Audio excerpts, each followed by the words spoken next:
signing the bill that will postpone the barangay and SK elections. May information tayo lately na mukhang wala ng formal ceremony. Mangyayari na lang, the bill will lapse into law by July 14, and therefore automatically magiging batas na yung pagpo-postpone ng barangay and SK elections. Pero kahit na may ganong klaseng announcement, naandyan pa rin yung mga kababayan natin, nagpaparehistro. Pumipila ng pagkahaba-haba, mainit yung araw, mainit yung panahon, pero pumipila sila.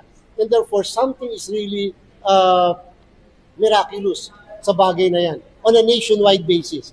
Natutuwa tayo, nagpapasalamat po tayo sa lahat ng mga ahensya ng pamahalaan tulad ng DILG at mga ibang private sectors na sumasama sa atin dito sa pagpaparehistro. Sa mga kababayan natin, maraming salamat po sa inyong lahat.